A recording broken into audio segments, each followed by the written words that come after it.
YouTube पर डाला है, बिकॉज ये दोबारा दोबारा चीजें मैं खुद कर रहा हूँ, वो ही रहता है, ठीक है। So this is based on quadrilaterals. आज की क्लास में हम फिर से क्वाड्रिलेटरल्स ही कंटिन्यू कर रहे हैं। क्वाड्रिलेटरल्स में वी नीड टू सी कि हम किस तरह के क्वाड्रिलेटरल्स को कैसे क्लासिफाई करते हैं, ठीक है। So on the basis of diagonals मैंने आपको करवाया था, if I say diagonals bisect each other, diagonals of a quadrilateral bisect each other, तो वो क्या हो सकता है, क्या होगा?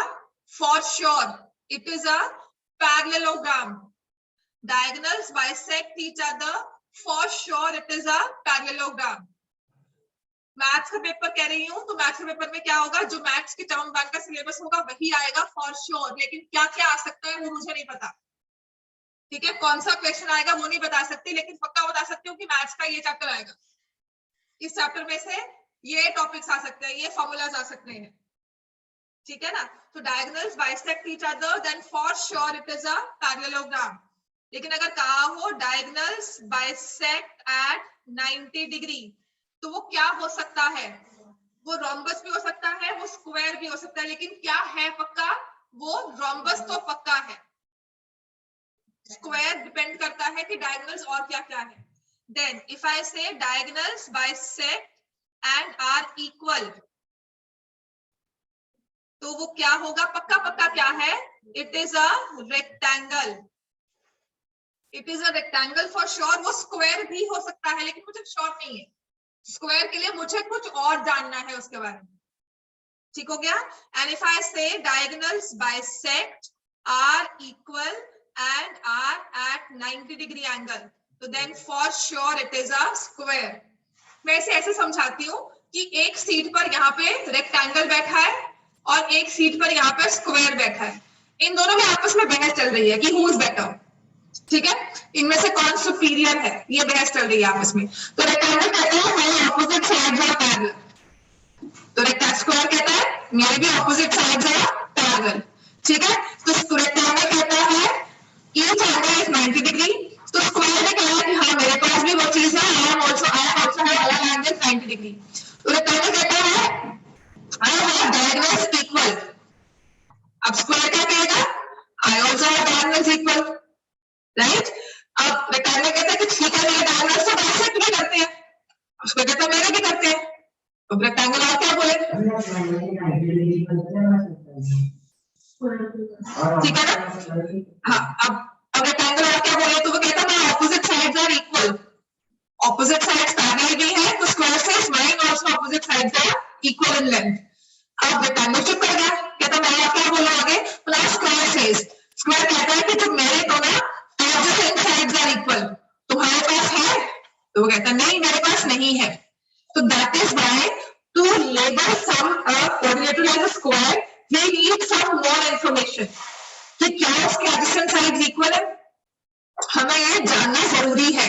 रेक्टेंगल में तो स्क्वायर, अगर हमने कहा कि मैंने एक फिगर बनाई है, ये सारे एंगल 90 डिग्री है, आपको देखने में चाहे जैसे मर्जी लगे, लेकिन फर्स्ट श्योर ये क्या है? रेक्टेंगल तो है। मैं कह रही हूँ ये 4 सेंटीमीटर है, ये 4.1 सेंटीमीटर है, तो ये क्या है? स्क्वायर तो नहीं खोलना इसको, ठीक हो गया। तो फर्स्ट श्योर तो मुझे पता है रेक्टेंगल है कि नहीं है, तो आप अगर पूछो स्क्वायर है कि नहीं, आपको डिपेंड करता है। अब बताओ मैम, इंफॉर्मेशन दो कि क्या साइड्स इक्वल है, उसके बाद हम बताएंगे कि वो स्क्वायर है कि नहीं, ठीक है। तो इसलिए हम कहते हैं a square is a rectangle, rectangle is not a square. Square अपने आप को रेक्टेंगल बोल सकता है, क्योंकि जो जो रेक्टेंगल के पास है स्क्वायर के पास वो सारी चीजें हैं, लेकिन जो स्क्वायर के पास है वो रेक्टेंगल के पास नहीं है, ठीक है। इसकी एडजेसेंट साइड्स आर इक्वल, उसने कहा नहीं यार मेरे पास तो ये नहीं है, तो you are better, you have more features as compare to me, मेरे पास से तुम्हारे पास ज्यादा फीचर्स है। जैसे फोन्स में होता है आपस में कंपैरेटिव होता है ना, ये है ये नहीं है, ये है ये नहीं है, इसका बेटर है इसका नहीं है, तो कुछ चीजें इसकी अच्छी है कुछ चीजें इसकी अच्छी है, लेकिन इसके पास ज्यादा चीजें हैं, ज्यादा फीचर्स है। इसलिए कहा मेरे डायगोनल्स तो 90 डिग्री पर भी होते हैं। अब यहाँ पर भी रेक्टेंगल चुप कर गया कि नहीं जी मेरे डायगोनल से 90 डिग्री पे नहीं है, तो यह फीचर इज बेटर, ठीक है। तो मुझे तुम जैसा बनने के लिए, रेक्टेंगल को स्क्वायर जैसा बनने के लिए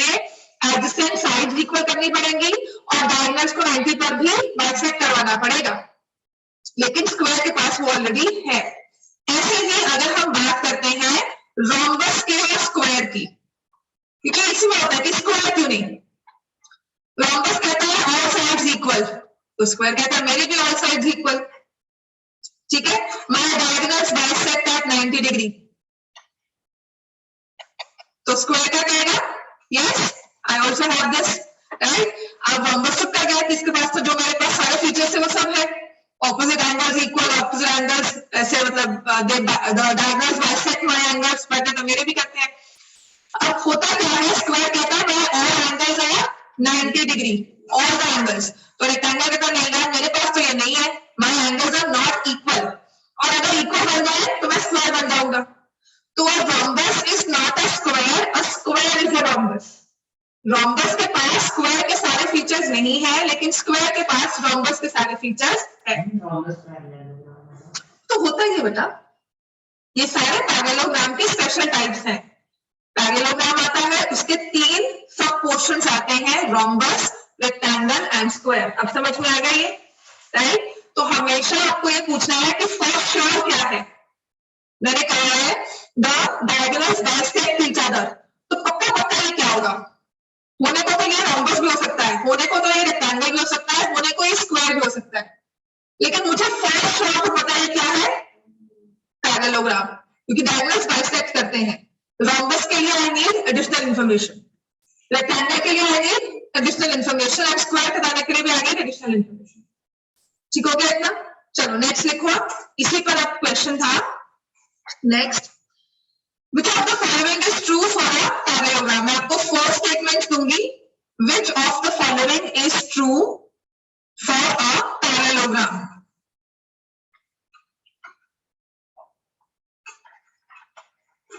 फर्स्ट लिखा है diagonals are equal,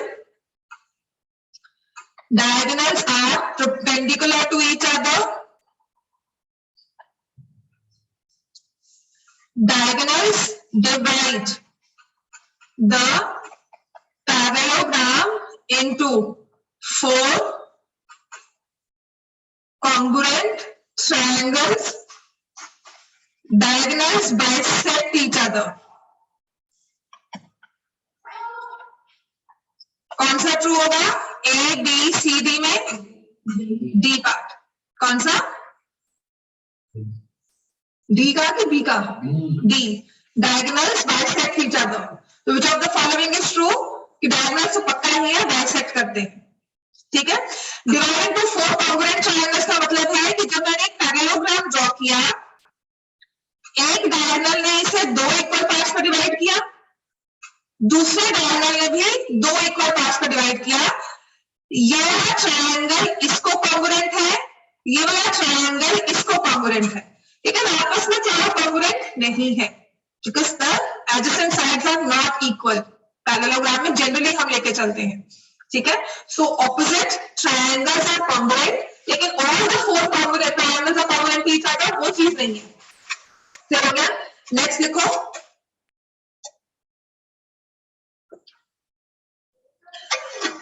which of the following is not true,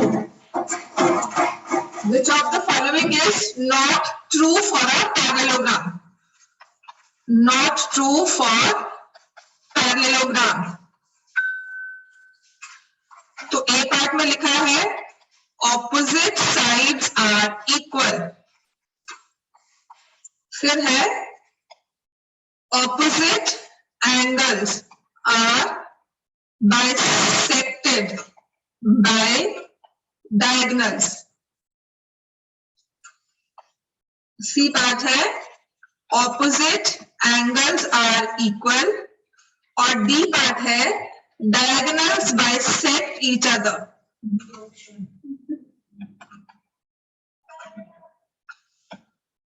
तो जो डायगोनल्स हैं वो एंगल्स बाइसेक्टर्स नहीं होते किसी भी पैरेललोग्राम में, स्क्वायर में यस, रोम्बस में यस, रेक्टेंगल में भी डायगोनल्स बाइसेक्ट नहीं करते हैं एंगल को,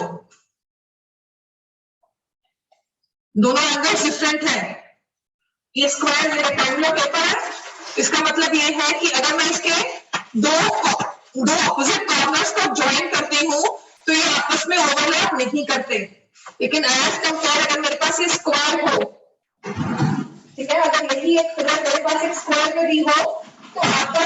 दोनों ओवरलैप करेंगे। रिमेंबर ऑर्गेनिक का स्क्वायर बराबर होता है मेरे पास यहाँ पे होना चाहिए, ठीक है। This is a square paper approximately, organic का स्क्वायर पेपर होता है ना। तो अगर मैंने इसको कॉर्नर टू कॉर्नर ज्वाइन किया, so the two triangles overlap, है ना, करते हैं ओवरलैप। ये आपस में कोई एक्स्ट्रा पोर्शन, कुछ बाहर कोई कटिंग शटिंग नहीं चाहिए हमें इसमें। तो इसका मतलब क्या है, ये डायगोनल्स जो है वो एंगल को बाइसेक्ट कर रहे हैं। ये वाला ट्रायंगल और ये वाला ट्रायंगल क्या है आपस में कॉन्ग्रुएंट। ऐसे मैंने इनको भी कर दिया, आपको दिखा है, बाकी दो वर्टिसेस को भी ऑपोजिट में मैंने ज्वाइन कर दिया ना ये। तो अभी भी क्या दिख रहा है, ये सेम दो ट्रायंगल्स, कोई ओवरलैपिंग एग्जैक्ट हुई है, कोई पोर्शन बाहर नहीं आया, कोई कटिंग नहीं करनी, है ना। अगर हमें स्मूथ फिगर बन गई है मेरे पास। और ये आपस में चार ट्रायंगल्स भी क्या होते हैं, छोटे वाले चार triangles, can you see this, है ना। ये आपस में जो चार ट्रायंगल्स बने हैं, ये छोटे वाले चार, ये भी कॉन्ग्रुएंट है आपस में। We fold it like this, it's a smooth figure. We fold it like this, it's again a smooth figure. And if we see these four triangles, these four portions, ये भी हमारे क्या बनते हैं, स्मूथली आ रहे हैं सारे। तो this is a square, true for rhombus also. Rhombus में भी जो डायगोनल्स होते हैं वो एंगल बाइसेक्टर्स होते हैं, क्योंकि चारों साइड्स इक्वल है। तो अगर एज टू एज मिलाते हो तो वापस में क्रॉस कर जाएगा, आपस में मैच कर जाएंगे। ट्रायंगल्स चारों के चारों कॉन्ग्रुएंट ही होंगे, ठीक है, लेकिन एंगल्स जो है वो सेम नहीं होते। चारों एंगल्स सेम नहीं होते, लेकिन एंगल बाइसेक्टर्स डायगोनल जरूर होंगे। क्लियर हो गया इतना? So this is how we differentiate based on practically looking at the paper also. समझ में आ गया? नेक्स्ट लिखो, आप इन्हीं चीजों में एकदम मार्क्स कटवा कर आते हो। नेक्स्ट लिखा है, in a parallelogram, if each angle is 90 degree, then it must be a rectangle. Very good. Square नहीं बोलना यहाँ पे, स्क्वायर हो सकता है लेकिन पक्का पक्का क्या है, पक्का पक्का रेक्टेंगल है। रेक्टेंगल तो होगा ही होगा, ठीक है। Next, a rectangle is a dash with each angle 90 degree. क्या है rectangle? Is a parallelogram. Rectangle is a parallelogram with each angle 90 degree. आप रिवीजन में या जब हम रीजनिंग करते थे ना तो लिखते थे कि एक पैरेललोग्राम के सारे एक एंगल 90 डिग्री आ गया तो वो रेक्टेंगल है, ठीक है। क्वेश्चन नेक्स्ट लिखो, this is now very important. If all sides of a quadrilateral are equal, if all sides of a quadrilateral are equal, then it can be a dash, but it must be a dash. It can be a square, but it must be a rhombus. It can be a square or a rhombus, but it must be a rhombus. ठीक है, वो square rhombus में कुछ भी हो सकता है, लेकिन वो पक्का पक्का क्या है, रॉम्बस। क्लियर हो गया? ये चीजें ना इसमें गलती करते हो, तभी मैंने पूरा बनाकर लिखा है आपके लिए। क्लियर हो गया इतना? क्योंकि साइड हमें एंगल नहीं दिया हुआ ना, तुम्हें रॉम्बस ड्रॉ करना है, तुम कैसे ड्रॉ करती हो? ऐसे। तुम्हारा एंगल क्या होता है इसमें रॉम्बस में, तुम क्या कहोगी? पता नहीं, कुछ भी हो सकता है, लेकिन मैंने स्क्वायर कहा तो तुम कैसे ड्रॉ करोगी? और फिर मैंने पूछा कि एंगल क्या है, तुम्हारे पास आंसर है बस। तो यहां मैंने तुम्हें एंगल नहीं बताया हुआ, ठीक है ना। अब नेक्स्ट लिखो, if in a quadrilateral all angles are equal, if in a quadrilateral all angles are equal, then it can be a dash, it must be a dash. It can be a rectangular square, but it must be a rectangle. समझ में आ गया ना कि angle सारे अगर equal है, obviously अगर मैंने क्वाड्रेटर भी लिखा है तो 360 डिग्री तो सम होगा,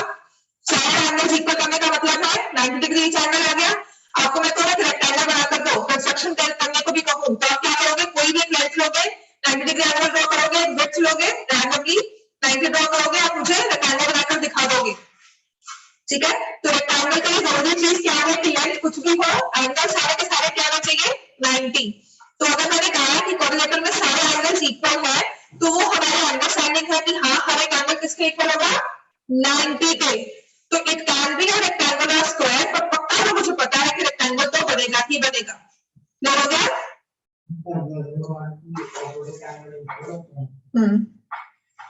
ठीक है, टेक्स्ट लिखो। If all angles and all sides are equal in a quadrilateral,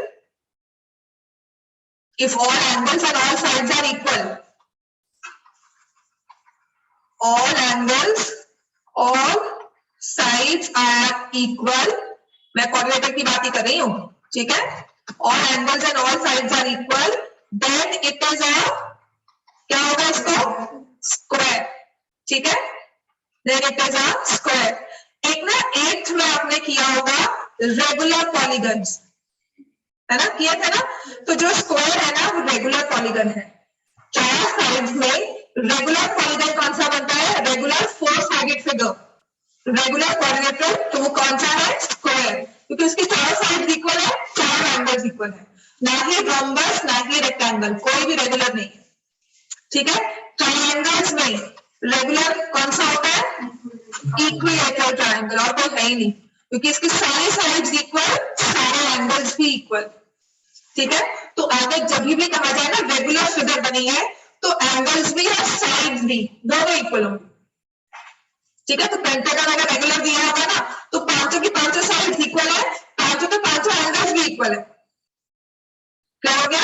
regular hexagon का मतलब है all six sides are same, all six angles are also same, then then only we say it's a regular figure। Clear हो गया इतना? तो ये चीज कभी कभार कभी हम पूछ ले तो हम गलत कर देते हैं, अदरवाइज और कुछ नहीं, राइट। अब आते हैं इसके बाद हमारी जो एक्सरसाइज 8.2 है ना उसमें मिड पॉइंट्स को ज्वाइन किया हुआ है, बिकॉज उसका ना मिड पॉइंट थ्योरम की एप्लीकेशन से ही यूज हम करते हैं, ठीक है। वो मिड पॉइंट थ्योरम हमारी क्या है उसी के भी एक चीज लिख लो आपने सारी। आपने किसी भी एक ट्रायंगल में लिया, मिड पॉइंट थ्योरम ना ट्रायंगल में एप्लीकेबल होती है, ठीक है, ना ही क्वाड्रिलेटरल में ना ही पेंटागन में। आपको एक ट्रायंगुलर फिगर चाहिए उसमें हाँ बनाना ही पड़ता है, ठीक है। तो अगर आपको क्वाड्रिलेटरल भी दिया हुआ तो मिड पॉइंट लगाने के लिए ट्रायंगल बनना जरूरी है।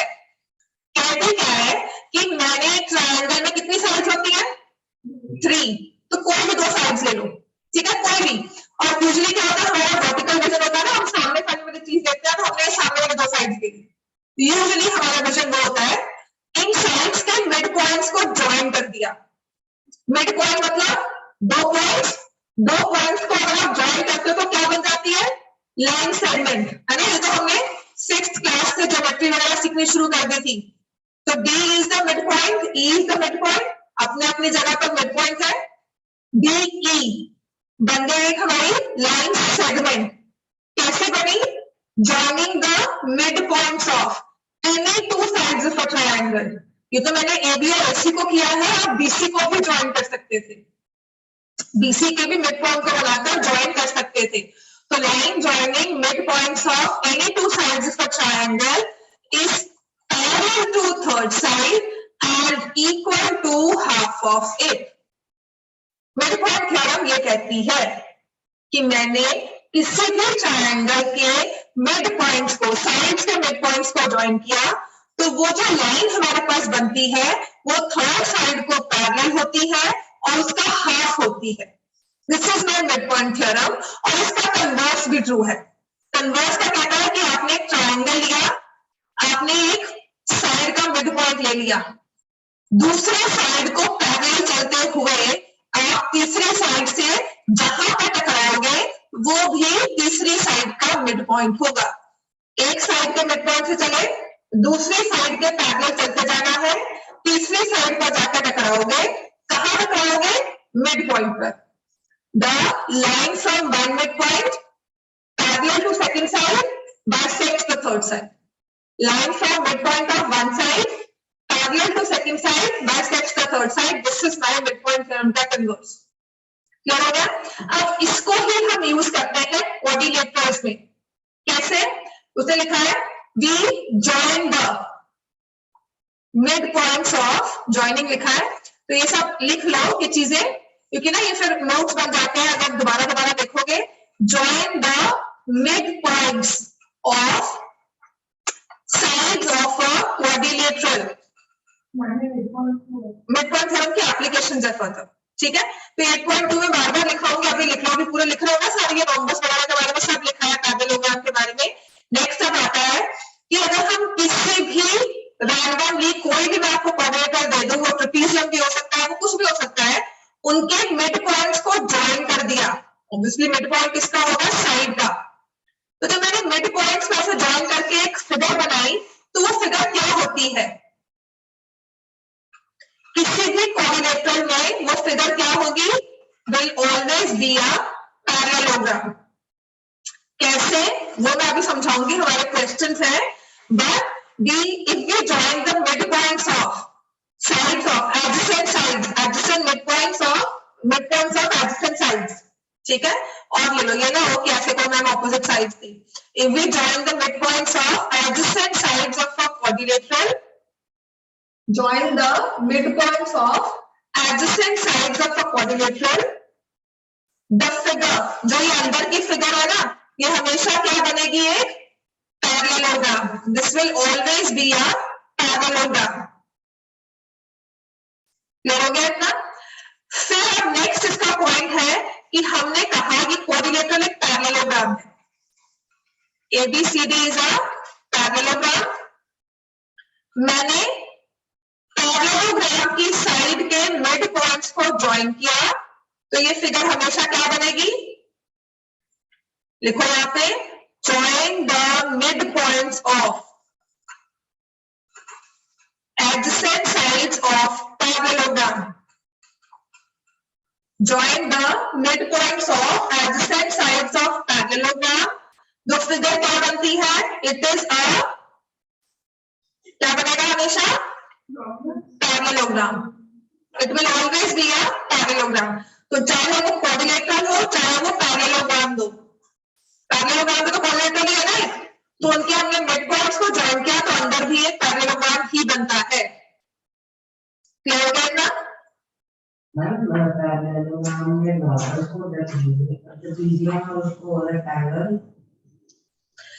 क्वाड्रिलेटरल या पैरेललोग्राम, उसके अंदर क्या बनेगा, parallelogram.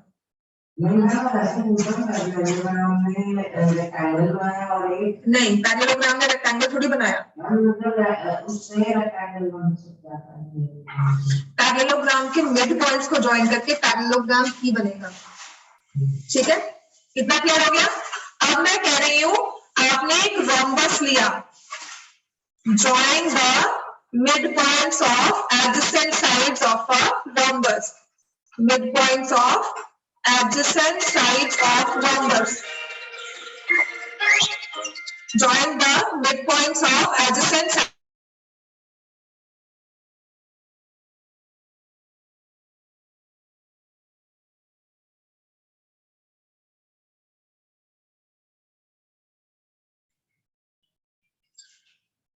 So if I join the midpoints of adjacent sides of a rhombus, the figure obtained is, rhombus में हमेशा क्या बनता है, रेक्टेंगल। rhombus में हमेशा क्या बनेगा, rectangle. Join the midpoints of adjacent sides of a rhombus, the figure so obtained will be a rectangle। समझ में आ गया।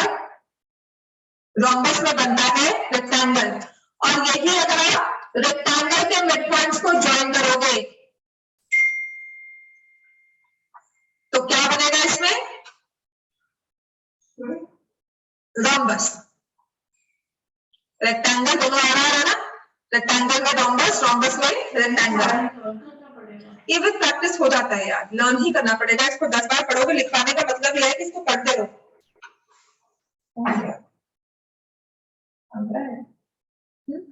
रेक्टेंगल में बनता है रोम्बस, रोम्बस में बनता है रेक्टेंगल। अब हमने स्क्वायर लिया, join the midpoints of adjacent sides of a square. क्या बनेगा, स्क्वायर में क्या बनता है हमेशा, स्क्वायर। एक स्क्वायर है जो फर्दर अपने अंदर स्क्वायर बनाएगा, पैरेललोग्राम भी पैरेललोग्राम बनाएगा, रेक्टेंगल रोम्बस आपस में इंटरचेंज हो जाते हैं। क्लियर हो गया? तो ये चीजें ना आपको 1 मार्क में पूछ लेते हैं और वो 1 मार्क की गलत करके आते हो। आप निकालो आपकी एक्सरसाइज, मिड पॉइंट थ्योरम का प्रूफ नहीं है, फिर भी आप अपने टीचर से कंफर्म कर लेना, बिकॉज 9th क्लास है, वैसे नहीं है, बुक में ही नहीं है, ठीक है ना? किसके?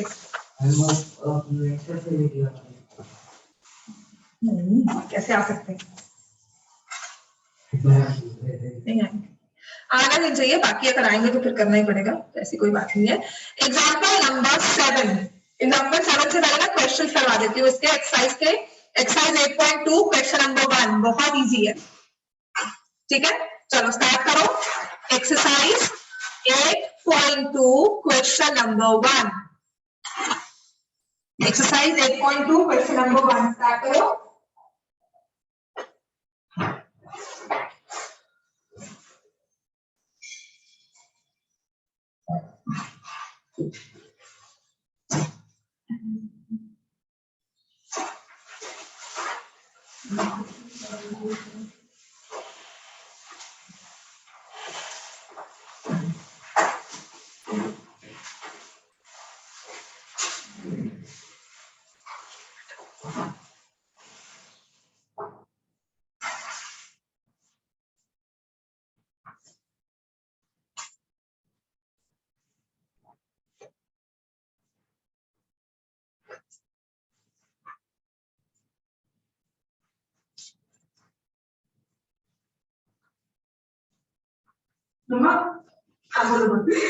कोऑर्डिनेटर के अंदर वो बंदा खाली है, तो इसको प्रूव करना है।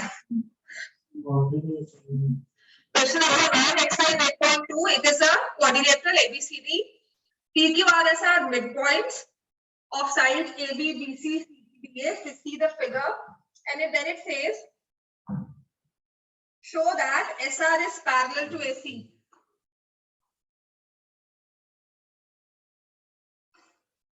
Drawn a quadrilateral ABCD.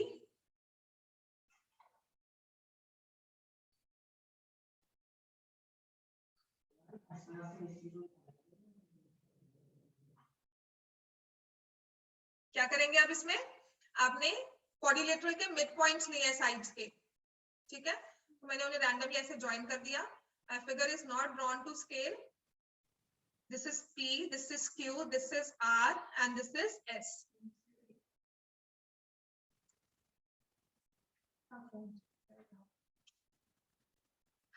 कोई बात नहीं, जब आप आए थे तब भी हुआ था, अभी हो जाएगा, जो सेकंड में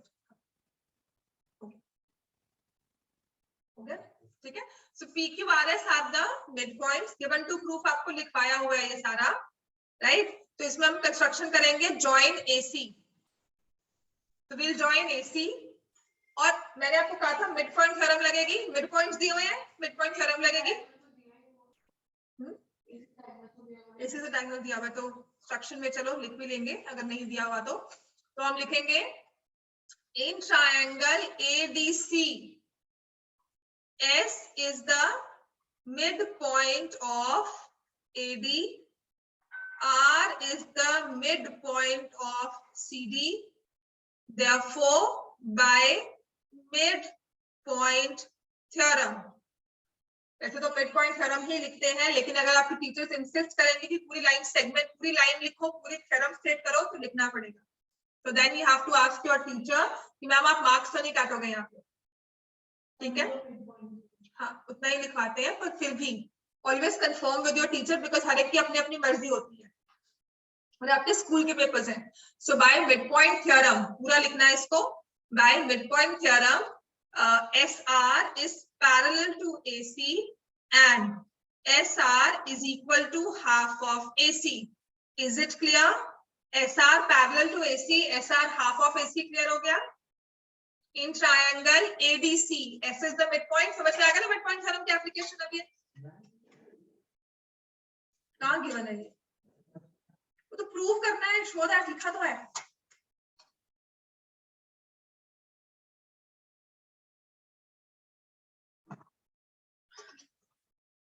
अब उसके बाद और क्या करेंगे? एक ट्राइंगल को बता दिया, तो क्या इस क्वाड्रिलेटरल में डायगोनल को ज्वाइन करके एक ही ट्राइंगल बनता है? कितने ट्राइंगल्स बन रहे हैं? 2। दूसरा कौन सा है? एबीसी। तो क्या एबीसी में भी वही बात होगी कि नहीं? एबीसी में नहीं होगी क्या? In triangle ABC, similarly in triangle ABC, PQ is parallel to AC and PQ is equal to half of AC. फिर हो गया है ना? अब SR कह रहा है मैं तो हाफ ऑफ AC हूं, PQ कहता है मैं भी हाफ ऑफ AC हूं, तो SR और PQ में क्या रिलेशन हो गया आपस में? They are equal because both are equal to half AC. So from 1 and 2, PQ is equal to SR and PQ is parallel to SR. PQ is equal to SR, PQ is parallel to SR. हाँ जी, PQ RS क्या बना रहा है आपस में? आपस में मतलब अगर जोड़ते हैं तो क्या बनती है? 4-sided figure. 4-sided figure को हम क्या बोलते हैं? Quadrilateral, 4-sided closed figure.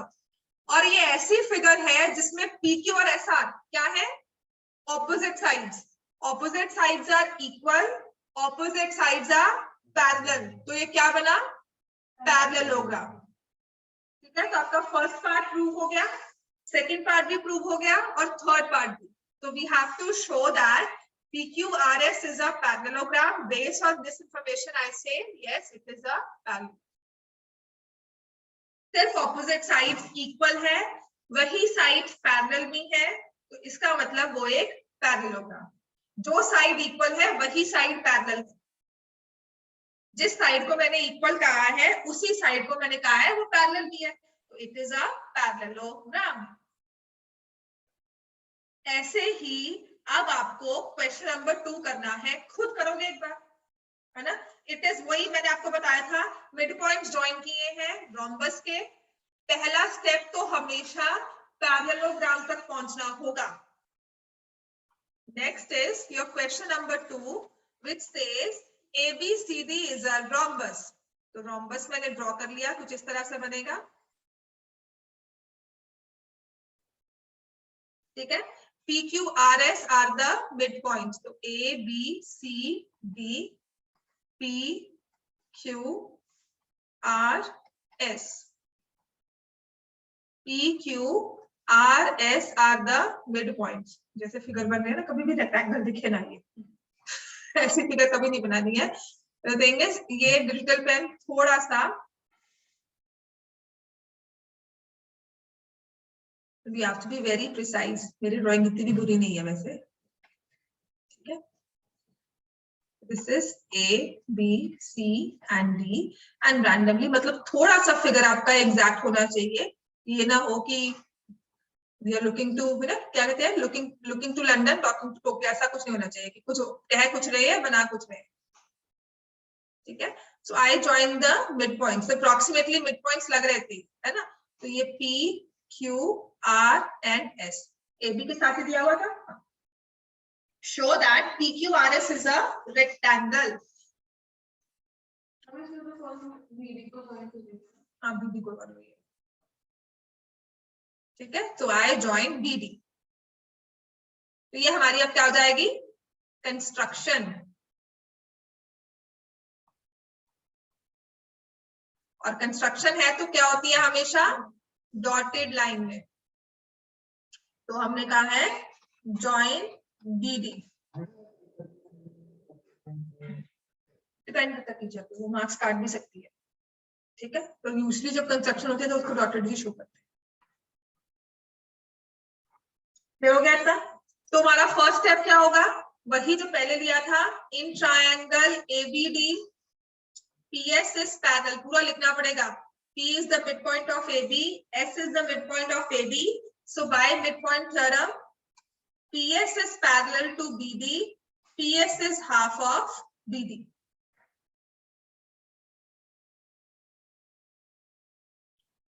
Clear हो गया इतना? पूरा लिखोगे, यहां नहीं छोड़ोगे, यहाँ पे लिखोगे P is the midpoint of AB, S is the midpoint of AD. Therefore, by midpoint theorem, PS is parallel to BD.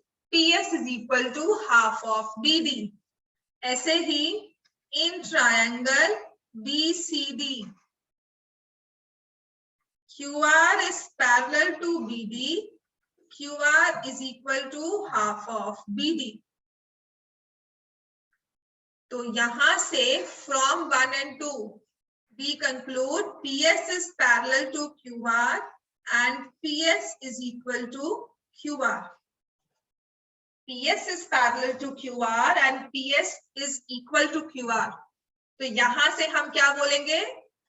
PQRS is a parallelogram. मतलब पहला पड़ाव पार कर लिया, है ना?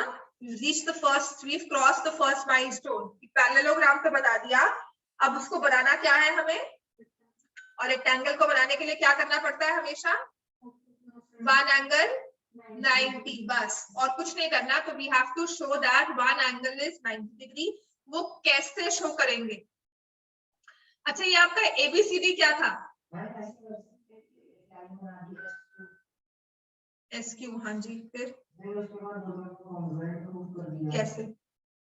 उससे 90 डिग्री एंगल कैसे आएगा? कैसे बेटा 90 कैसे शो करोगे? बेटा वो तो वैसे भी इक्वल है पैरेललोग्राम में. अगर एक डायगोनल ड्रॉ करते हो तो जो दो ट्रायंगल्स बनते हैं वो आपस में कॉन्ग्रुएंट ही होते हैं. लेकिन आप 90 कैसे शो करोगे? कैसे कोइंटीरियर करोगे ना?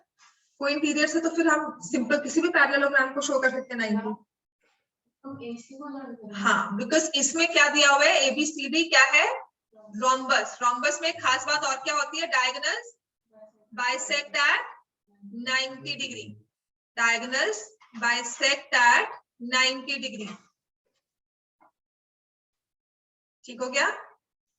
The diagonals bisect at 90 degree. ठीक है. अब देखो होता क्या है, हमें बस ये शो करना है कि 90 डिग्री एंगल P वाला बना दो.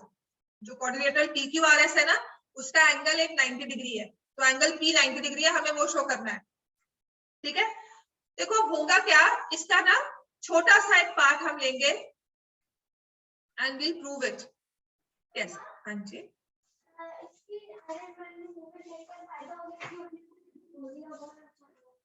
O, this is point O, this is point X, this is point Y. Right? So we have PXOY. छोटा सा एक कोऑर्डिनेटर बना PXOY. Right? So what we have in here is, आपने ये तो कह दिया था PQRS is a parallelogram. ठीक है. तो इसका मतलब ये हुआ कि ये साइड इसके पैरेलल है ना.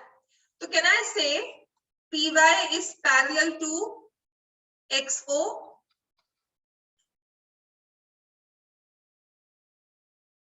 PS is parallel to XO. कह सकते हैं ना? राइट? अगर आपने BD को ही ज्वाइन किया था और BD के साथ ही आप ले लोगे, तो कैन आई से PS is parallel to QR या PS is parallel to BD और PY is parallel to XO, because ये क्या है? Parts of parallel lines. Parallel lines का कुछ कुछ हिस्सा हमने ले लिया और हमने कहा वो भी तो आपस में पैरेलल होंगे. राइट? जैसे रेलवे लाइन होती है, आपने यहां से लेकर एक पोर्शन तक आपने कट कर ली, तो रेलवे ट्रैक होगा, वो पैरेलल तो होगा ही ना. राइट? अब इसके बाद can I also say similarly PX is parallel to bio. PX is parallel to bio. ये छोटा सा है, छोटू सा हमारा क्या बना है? हाँ, हो गया. ये क्या बन गया? एक parallelogram. Diagonals of rhombus at bisect at 90. ये एंगल 90 है, तो what about angle P? 90 degree, because opposite angles of a parallelogram are equal. तो पहले आप लिखोगे PXOY is a parallelogram. Angle P is equal to angle O opposite angles of parallelogram are equal. Clear हो गया इतना? फिर हम लिखेंगे we know angle O is equal to 90 degree. Diagonals of rhombus bisect at 90. ये लिख देंगे. Therefore, angle P is also 90 degree. Parallelogram आप पहले प्रूफ कर चुके हो.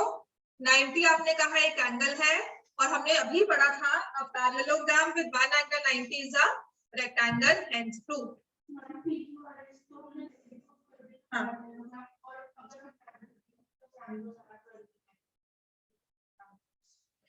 वो तो वैसे भी वैनिटी है, तो आप इक्वल कैसे करोगे? ऑपोजिट एंगल्स इक्वल होते हैं, एक्सियम थोड़ी ना है ना. और कोई वे बताओ 90 लेकर आने का. आपके पास सिर्फ रोम्बस में परपेंडिकुलर है और कुछ नहीं, तो आपको उसको तो यूज करना ही है. सबसे आसान है. डायगोनल्स को तुमने यूज करना है. डायगोनल्स हमने ये यूज किए. हद से ज्यादा ये कर सकते हो कि दिस इज पैरेलल. हाँ ये ले लो. इससे भी इजी जो करना है, ठीक है. अगर ये भी लेना है इससे भी इजी कर लो. ये लो, मतलब वो भी घूमने वाली बात ही है, बट वो भी चल जाएगा. आपने डायगोनल्स ले लिए 90 डिग्री पर, है ना. तो अब मैं कह रही हूँ PS is parallel to BD, right. ये देखो PS is parallel to BD and YO is transversal. Clear हो गया? तो ये एंगल 1 ले लिया, ये एंगल 2. एंगल 1 प्लस एंगल 2 कितना हो गया? 180 को इंटीरियर एंगल्स. ठीक है, चलो ये ठीक हो गया. Angle 1 plus 90 is 180 degree. Angle 1 किसके इक्वल आ गया? 90. ये एंगल 190 है, ठीक है. फिर हम लिखेंगे AC is parallel to PQ and PY is transversal. घूमना तो इसमें भी पड़ेगा बेटा. वो तो देखो आपकी अपनी मर्जी. मैंने आपको 2 मेथड बता दिया, आपकी अपनी प्रेफरेंस है. आपको जो इजी लगता है वो कर लो. मैंने आपको दोनों वेज बता दिए. मैंने लिखा इसे एंगल 1, ये 2 और ये 3. ठीक है, ऐसे ही आप लिखोगे angle 1 plus angle 3 is also 180 because they are co-interior angles. तो एंगल 1 को आपने 90 ऑलरेडी लिया है. एंगल 3 भी आपके पास क्या आ गया? 90 डिग्री. ये हो गया इतना? ठीक है इतना. चलो नेक्स्ट आ जाओ. नेक्स्ट क्वेश्चन करो. Question number 3. फर्स्ट पार्ट तो कर लो.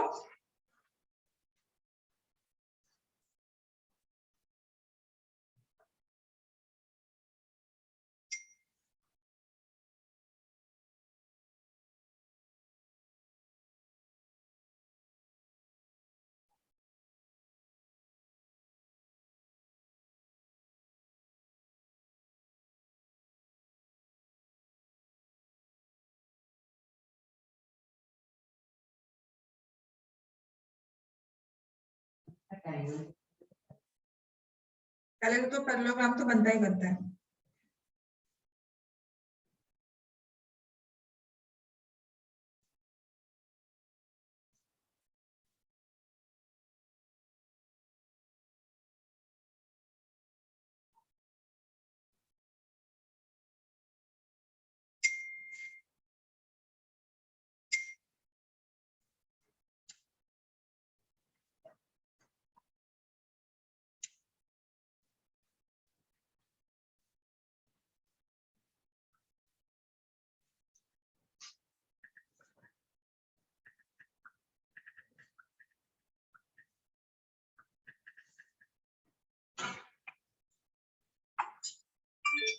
चाय में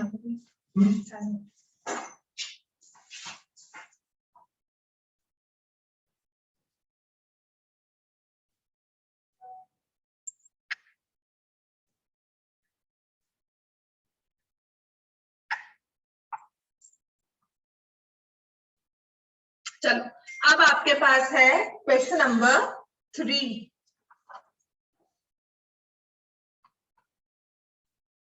now I have question number 3 जिसमें ABCD रेक्टेंगल दिया हुआ है, ठीक है। तो अगर रेक्टेंगल है, टाइम हो गई क्या, जल्दी हुआ लेट हुआ, मुझे लगा बहुत जल्दी पास हो गया। ओके हाँ जल्दी हुआ ना। हाँ आई वाज थिंकिंग कि अभी 5 o'clock तक ही हुआ होगा, बट 5:24 हो गया। बट अब मुझे लग रहा है कि काफी हद तक मैंने आपको प्रैक्टिस करवा दी है, but still I need consistency from your side. आप नर्सरी के बच्चे नहीं हो जो मैं आपको रोज की रोज होमवर्क दूंगी, ठीक है, और रोज की रोज होमवर्क मॉनिटर करूंगी तो आपकी सिलेबस आगे नहीं बढ़ेगा, प्रैक्टिस भी नहीं होगी। व्हाट आई वांट इज, जो मैं क्लास में करवा रही हूँ इतनी डेडिकेशन रखो कि घर जाकर उसको आधा घंटा पढ़ लो। आधा घंटा इज ऑल आई वांट कि आप एक बार उसको जाकर रीड कर लो, और अगर थोड़ी मैथ्स बुरी है, अच्छी ज्यादा नहीं है, तो आप उसे एक बार लिख लो। 4 में से 1.5 क्वेश्चन ही लिख लो चाहे रोज की रोज, लेकिन आपको समझ में आना शुरू हो जाएगा। और जहां the moment it clicks in your mind कि हाँ समझ में आ गया, आपका अपने आप की स्पीड और टाइम स्पैन मानने आपका अपने आप हो जाएगा, मुझे कहना नहीं पड़ेगा। The only thing in maths is, history क्या है, आपने 2 दिन बाद ही पढ़ी, कट्टा मार लिया, 2 बार पढ़ लिया, 4 बार पढ़ लिया, याद आ जाए। लेकिन मैथ्स को, ज्योमेट्री को समझना पड़ता है। अभी समझाया, घर जाकर एक बार इसको थरली रीड कर लिया कि ये है, रटना नहीं है, कुछ नहीं, बस समझना है कि ऐसा ऐसा ऐसा हो रहा है, राइट। उसको मैं कल फिर से करवाऊंगी, कल उससे रिलेटेड कुछ होगा, उसको जाके पढ़ लिया, तो आफ्टर अ वीक आपको कुछ कुछ समझ में आएगा, कुछ रिटेन हो जाएगा 70%। तो this is all we want, 70% तक रिटेन कर लो, बाकी 30% तो विद प्रैक्टिस टेस्ट हो जाता है, ठीक है। मैथ्स में हम कंसिस्टेंट नहीं होते, बस इतना सा गलती होती है। मैथ्स में अगर हम कंसिस्टेंट हो जाए ना, रोज की रोज पढ़ लें, एक मैथ्स और एक theory subject. I know there was a this subject हमारे कॉलेज में होता था, मतलब ग्रेजुएशन में, इंडियन इकोनॉमी, कोई नहीं पढ़ता उसको, ठीक है।